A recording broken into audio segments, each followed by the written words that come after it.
Well, you can see from the NASDAQ that tech investors are still shuddering from these aftershocks of it's disastrous. Last week's disastrous post-earnings meltdown from some of these names. It really all started with Facebook, which suffered its largest one-day drop in history.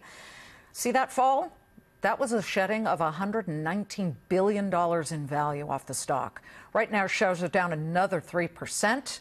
At this price, the social media giant now officially in bear market territory, down some 22% from its July 25th high of about $217. We're at $170 now. Not to be outdone by Facebook's ill-fated post-earnings admission that the cost of privacy compliance would be pricier than expected. Twitter shares also experienced their worst single-day percentage drop in 4 years. So if you're an investor, you should be asking, what is the surefire solution to the biggest problems plaguing the tech world right now? And if companies won't tackle them, should you really dump their stocks? Mobile Nation's senior editor Russell Hawley covers the technology industry extensively through a whole bunch of different websites.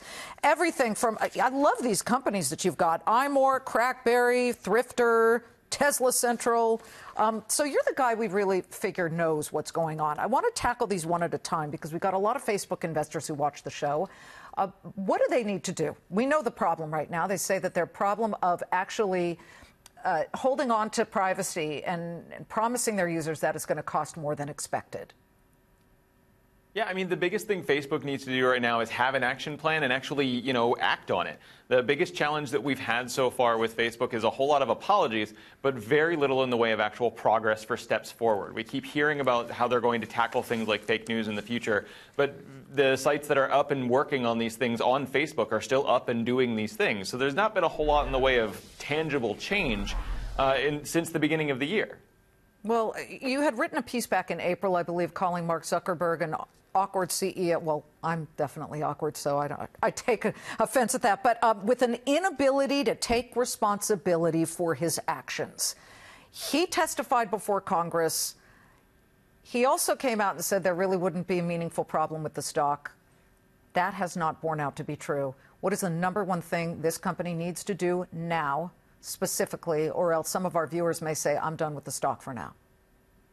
Yeah, I mean, the number one thing here is to show that their users are actually safe, to give us some actual figures for the kind of information that's being shared and how that information is being shared with the actual audience. Right now, Facebook operates where the most engaging thing that happens on a site is the thing that gets floated, whether it's true or false or whether it's interesting or not. If it has a lot of activity, it gets floated to the top. And that's really not safe, as we've seen demonstrated over the last couple of years. So addressing an actual plan to fix that, I really think should be number one. Twitter has the complete opposite issue. It did the right thing to try and clean up its site by getting rid of bots and fake accounts, and that slammed its numbers. So as far as I'm concerned, I actually appreciate what Twitter was doing, even if investors didn't. Twitter is unfortunately a victim of its own lack of communication, which is ironic given that they are a communication company.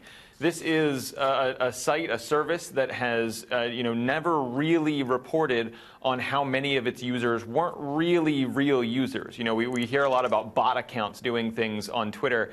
And when we saw these purges, this was a perfectly good example of that reporting never really sketching up to how many real users were on the site at any one time. So getting all of that information at once when all of these accounts were removed was a shock. But I think Twitter's big focus moving forward is going to be showing that the tools that they've put in place are making users happier and making them engage more, and that's going to fix things in the future. Russell, you got your own name for Twitter, at Russell Hawley. I got my own name, at Liz Klayman. I hope our viewers follow both of us. Apple numbers are out tomorrow after the bell. We'll have you back, Russell. Thank you so much.